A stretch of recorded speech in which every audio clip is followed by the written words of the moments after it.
Hello and welcome to January's Student Diaries. Let's find out what's going on in the lives of three Sussex University students, Sarah, Tor and Ella. Enjoy!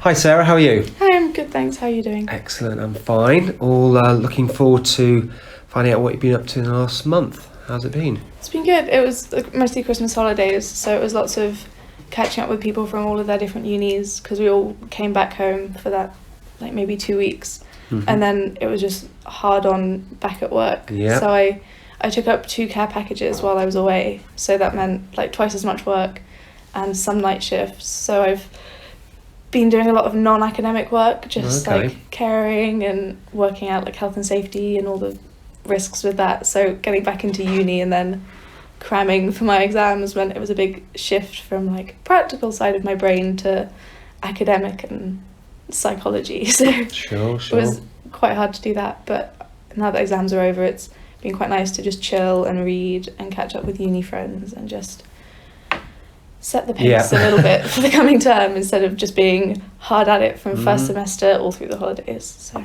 I know time has flown, and all the things you've done, if you look back, it's nice to have a break, and you've had that time away, saw your friends, got your exams out the way, so you're getting over these milestones.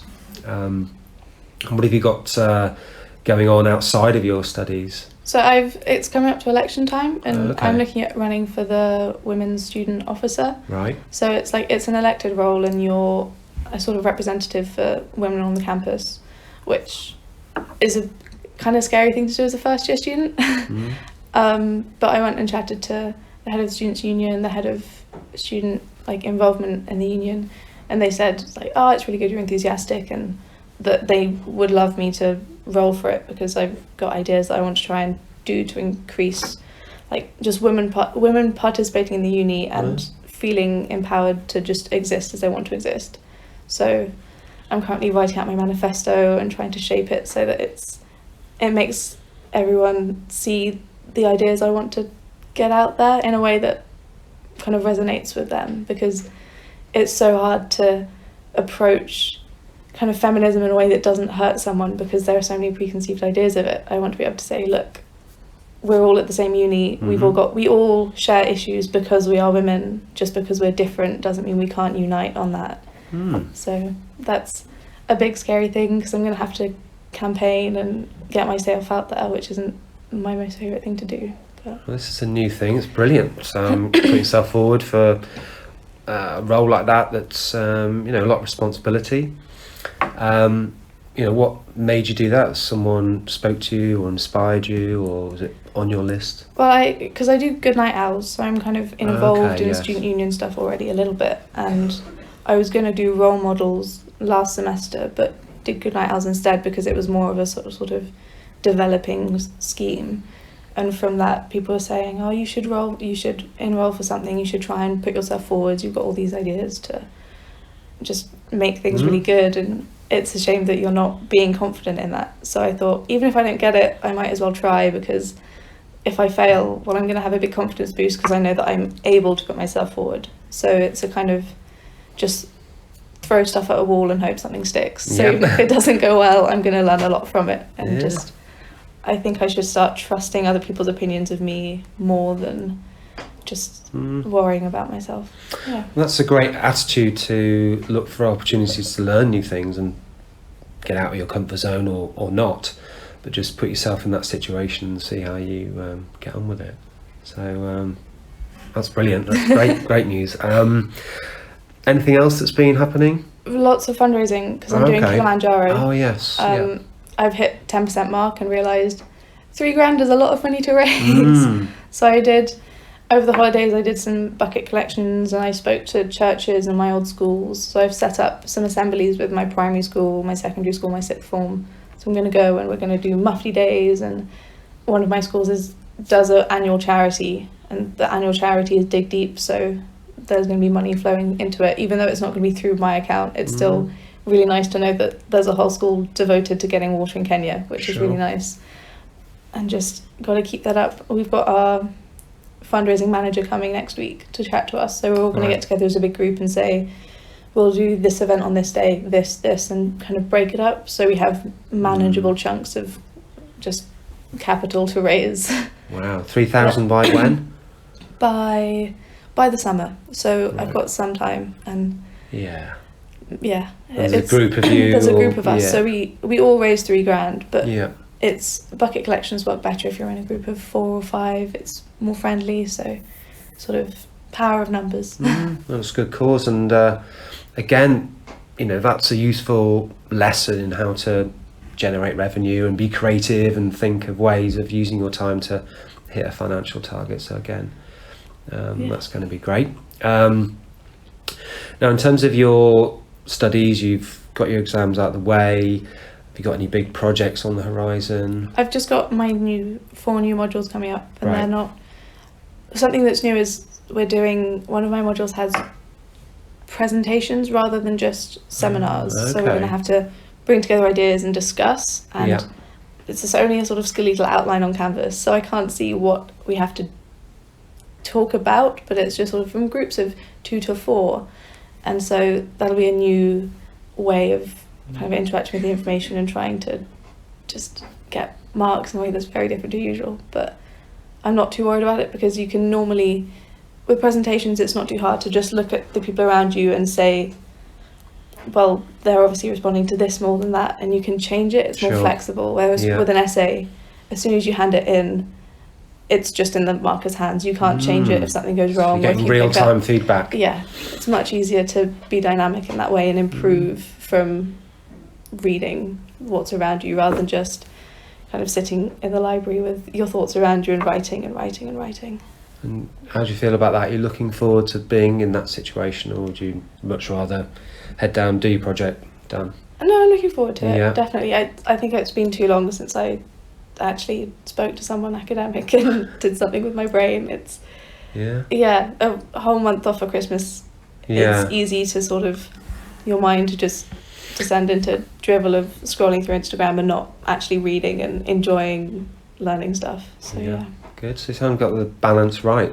trying to get it right. Trying to Yeah, get it right. Good for you. plenty of tweaking. Good. All right. Thank you, Sarah. We'll check in with you next month. Yep. Thank you very much. Tor, hi. How are you? I'm good, thank you. How are you? Excellent. I'm very well, thank you. We're all dying to know what you've been up to in the last month.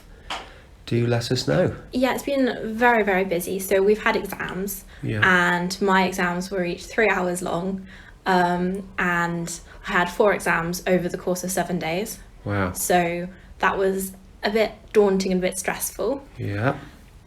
Luckily, I didn't have any assignments due in. Yeah. So my last assignment was due in on the 26th of December, Right. and I thought that was quite an inconvenient date. But I finished it Christmas Eve, so I then had a lovely Christmas Eve and Christmas Day and Boxing Day. Right. So that was good. Good. Made lots of mince pies, and kind of I de-stress and kind of get my thoughts flowing by cooking. So it's quite good to kind of cook and then revise, or do my assignment then cook. And so I made lots of food for the family. Yeah. And through that, I entered for the Great British Bake Off, Did you? because I thought, might as well. My friends said that this year I'm a better cook than the people who were on. So I just kind of took it with a pinch of salt. But actually taking loads of pictures of my foods that I've made over like the past few months, even if it doesn't go anywhere, it's a really nice feeling to know what I can do. And thinking back, actually, oh my goodness, I can actually do this. So it's a good confidence booster. Fantastic. Absolutely.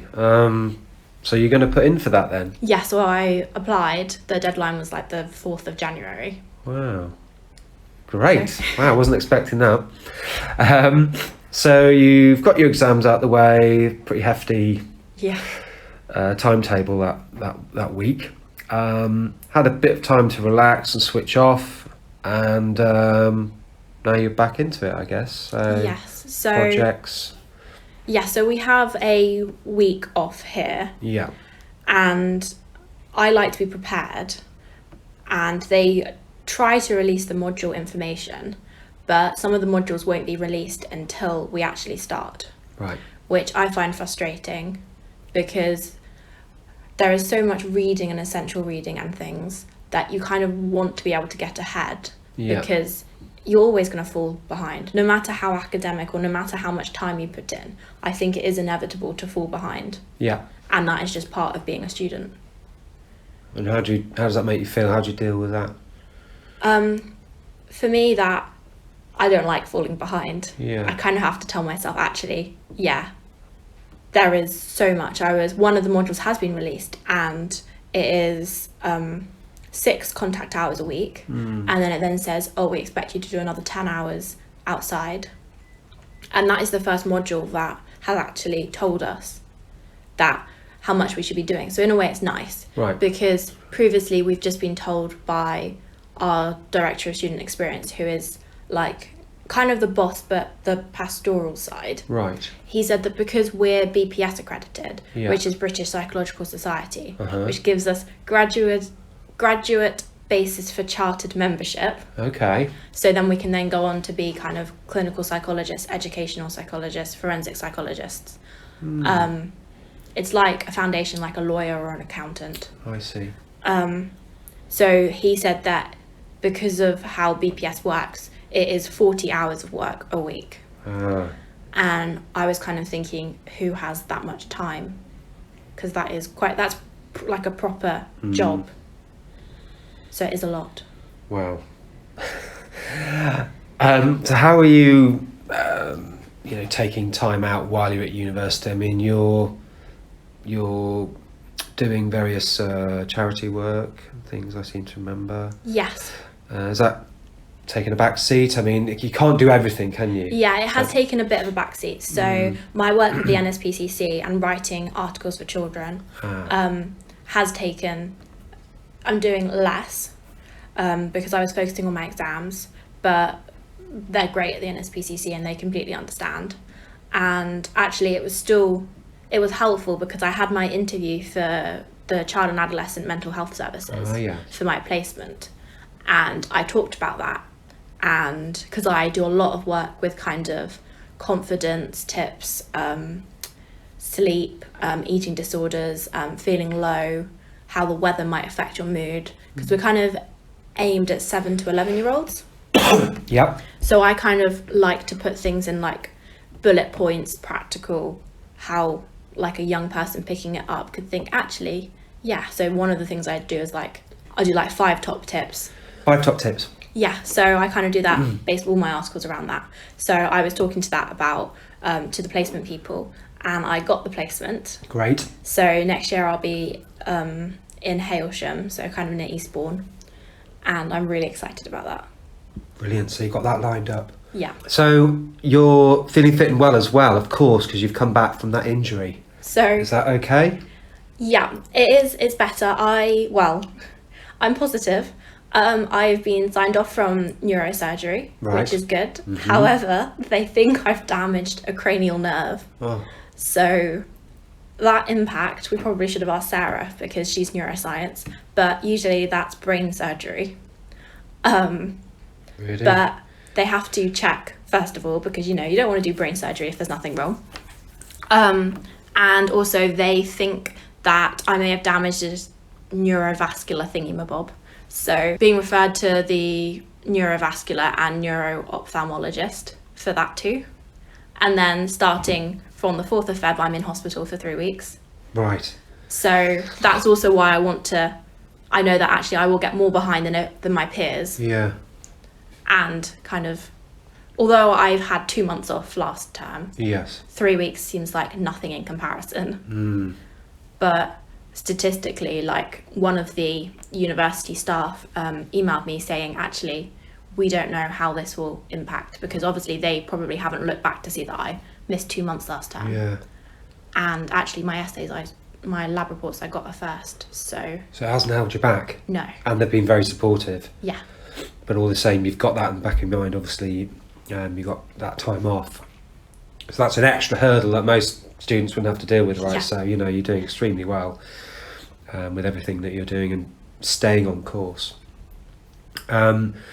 So next month will be interesting. Yeah, definitely. But it's been lovely to catch up with you, Tor, and thank you very much. Thank you.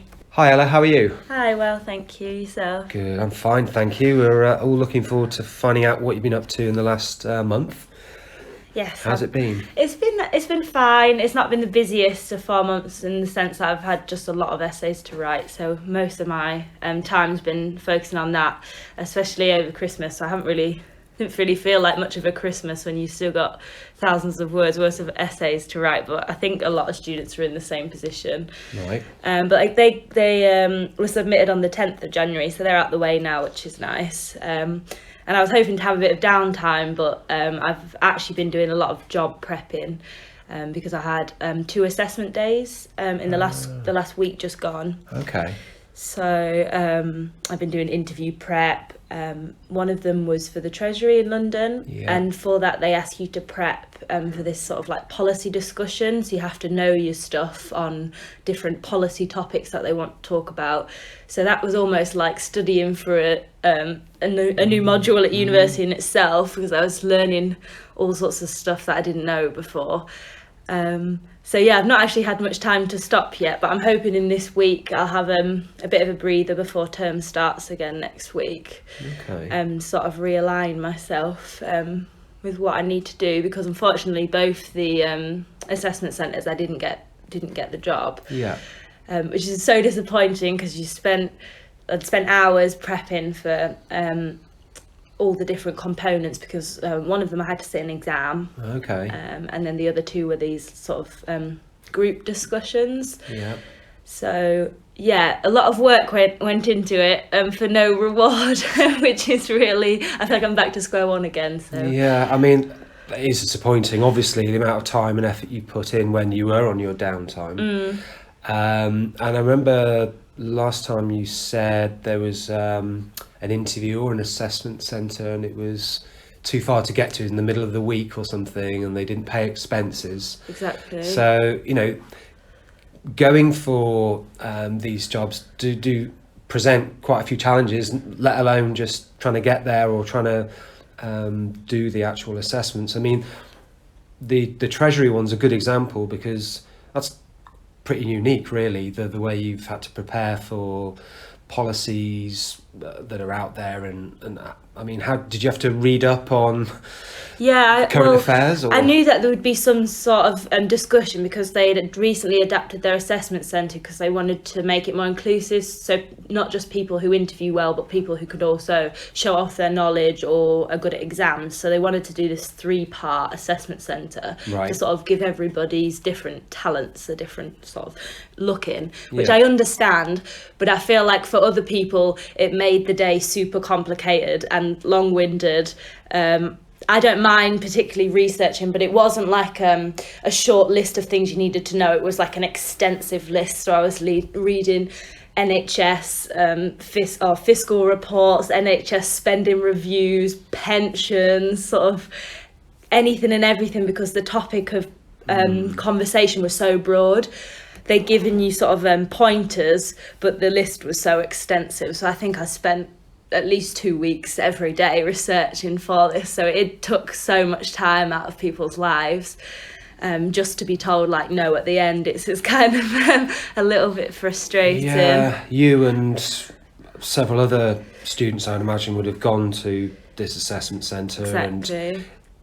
And when I have been involved in assessment centres, it can be on the other side. It's a very good way of assessing people. In this case, excuse me, with 3 different tests. Yeah, definitely. And an exam as well.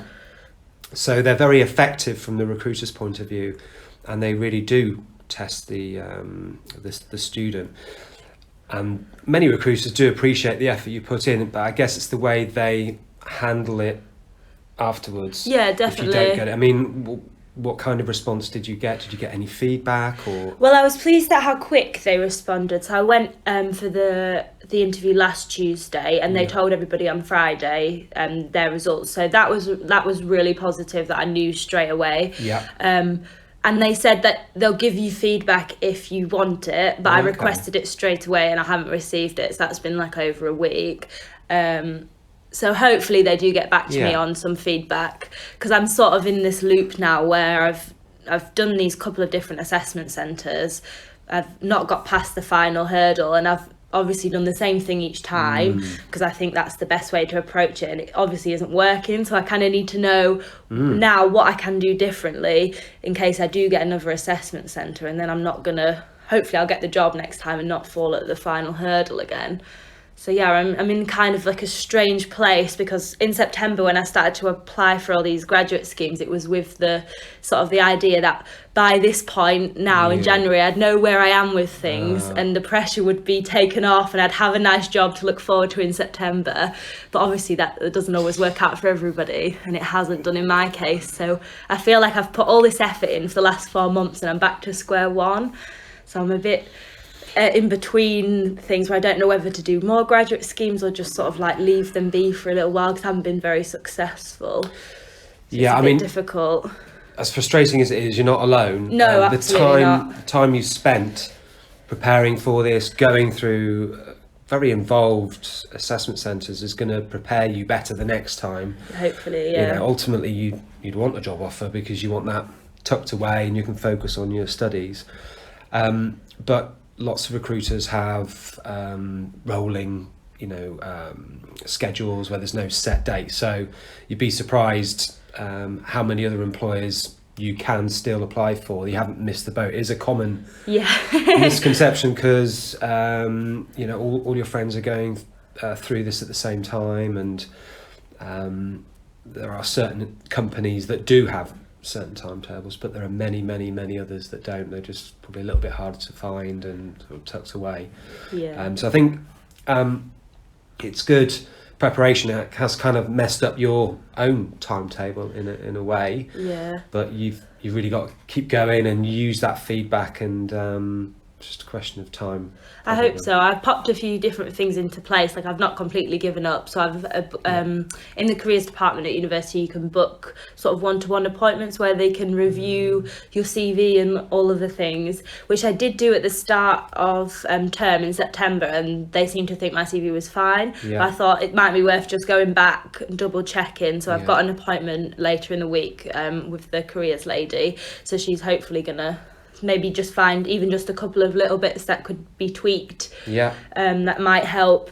And also they they look at past applications you've sent in, and they can tell you sort of which things that looked great, things that maybe you could write a little bit better to highlight your own experiences more. So I'm going to take in a couple of examples as well to see if that can help. So hopefully these pointers will give me something for the next job that I apply for. Yeah, they will. And career service are brilliant. They see lots of people in exactly the same situation every year, so definitely worth doing it. And quite a lot of students don't do it until the very last minute. So keep going on that front. I'm sure it'll be good, and it's part of the learning experience, I suppose, and the right job's out there at some point. Yeah, I hope so. So meanwhile, your studies are rolling on as well. Your assignments that you covered, they're due in. They've gone for now. So the ones I had before Christmas, they've all been submitted. So next week when term starts, I'll have my next lot of modules to take on. But I'm not overly worried now, because I've only got one module and my dissertation project. So it's kind of nice that I've only got these two small projects that I can focus all my attention on.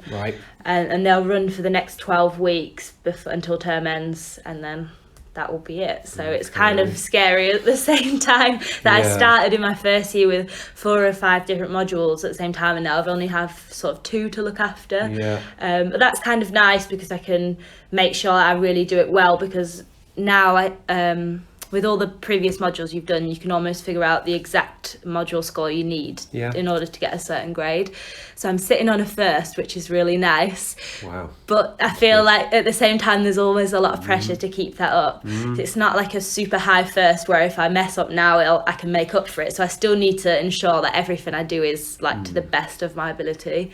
So it's definitely in reach, but it will mean that these next 12 weeks I really do have to try hard and make sure my essays and dissertation is the best it possibly can be. So there's that going on. I've also got I just started a part-time job because I've only got these few modules. I've only got a couple of days in university. So I thought I'm going to go a little bit mad if I sit at home all the time. So I've just started being a nanny for a family, Okay. which I did whilst I was travelling.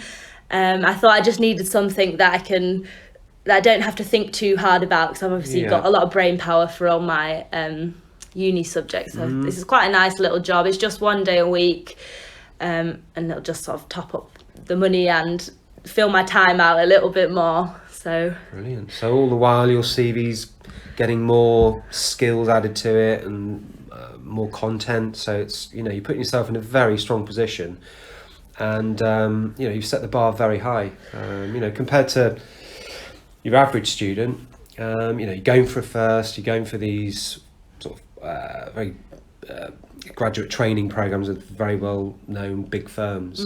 So you're setting the bar very high. I hope so. Yeah, I think I'm also conscious of the fact that obviously your student loan runs out soon, and if I do end up landing in one of these graduate jobs that are based in London, I'll have to produce the money to put down a deposit on a house and all these sorts of things. And I don't have the family that have like the injection that can just support you, so I have to be able to, if I'm going to go for these big schemes, to actually be able to follow through on it. And I don't want to be in a position where I get offered a job and then I've done all this hard work and can't take it just because I can't afford to rent somewhere. So yeah, hopefully I'm putting myself in a position where I've got all these options and I can take them. So yeah, that's quite important too. Wow. So there's a lot I'm juggling. Yeah. I feel like it's relatively under control. Maybe ask me in a month and I might not say the same, but for now it's going okay. Yeah, sounds brilliant. You're doing extremely well. And I know you're a very keen sports person, and you have played lots of hockey, things like that. Yeah, so I've got the biggest tournament of the year comes up in February. Does it? Right. So obviously the university plays all the other universities in their league, but they Right. also have this individual tournament. So you play with either by yourself or with your partner. But you represent the university, but it's in Sheffield in the Institute of Sport, so that's in Right. February. Okay.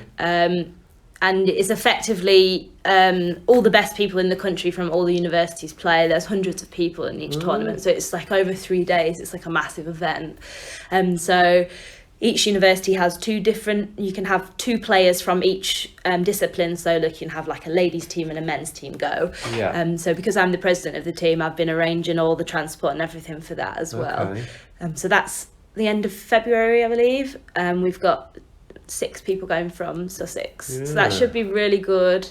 It's a really nice 3-day tournament, and you watch some of the best people in your sport play, so it's nice for spectators and to play as well. I played a few years ago and wasn't overly successful, so I'm hoping this is my final year, so it's the year that I do relatively well. There's big prize money if you win and big trophies and stuff. Really? So yeah, it's Is a big that deal. British University Sports Association? Yes, exactly, yeah. Oh, okay. So it's run by the people that run all the university league sports as well. Yes. It's not every single sport, but there's badminton, tennis, athletics. There's a few ones where you can play as individually. You don't need a full like 11-a-side football team. Right. So yeah, it's catered for more like the specialist, smaller sports rather than big team sports. But it's a really good event. It's been run really well, and you have umpires. It's very professional, and your name comes on the screen when you go on to play. So it's really nice, and I'm glad I get to play for one last time before I leave university. Yeah. So yeah, that's kind of a nice way to end my sport here as well, because we've just about finished our league games as well, which Brilliant. seems quite early, but it's a winter sport, so it starts in September. So I'm kind of glad I've got that little thing to look forward to in the midst of all these job pressures.